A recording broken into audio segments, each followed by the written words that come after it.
এদিকে উত্তর 24 পরগনার বারাসাতের কাজীপাড়ায় মহা ধুমধাম করে পালিত হলো সম্প্রীতির রথ।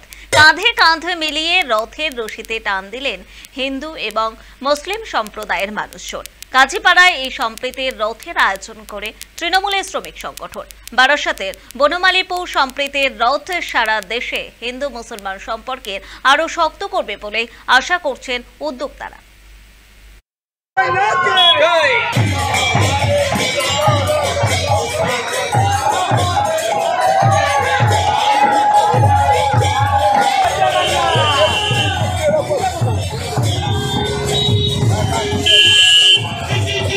এখানে আমাদের কোনো জাতি ভেদাভেদ নেই। এখানে আমরা পশ্চিমবাংলার মানুষ, ঠিক আছে, সব সময় চাই, ঠিক আছে, যে শান্তিভাবে এখানে বসবাস করব। সব জাতি, হিন্দু মুসলমান খ্রিস্টান সব মিলেই আমরা বসবাস করব এবং প্রত্যেক অনুষ্ঠানে, ঠিক আছে, পুজো, কালী পুজো বলেন, দুর্গা পুজো বলেন, রথযাত্রা বলেন, ঠিক আছে, সব মানে অনুষ্ঠানেই, ঠিক আছে, আমরা হিন্দু মুসলমান সবাই একতাভাবেই মানে করি।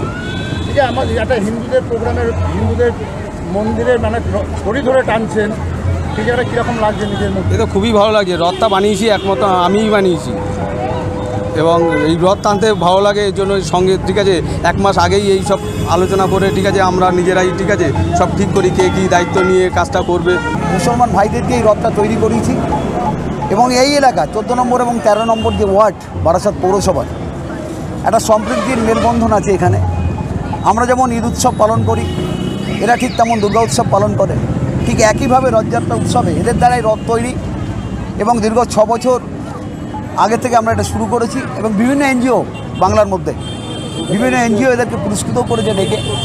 এই রথযাত্রার মাত্রা আলাদা জায়গায়, এই এলাকাটা একটা সম্প্রীতির বন্ধনে আবদ্ধ, এর মধ্যে কোনো রাজনৈতিক চিন্তাভাবনা নেই।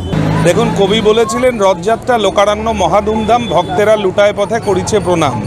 অর্থাৎ রথযাত্রাকে কেন্দ্র করে আমাদের মাননীয় মুখ্যমন্ত্রী মমতা বন্দ্যোপাধ্যায় যেরকম বলে থাকেন যে আমাদের 12 মাসে 13 পার্বণ, আমরা বাঙালিরা হিন্দু, মুসলিম, খ্রিস্টান, বৌদ্ধ, জৈন সব ধর্মের মানুষ সমস্ত উৎসবে যেরকম সামিল হই, রথযাত্রাও তার ব্যতিক্রম নয়।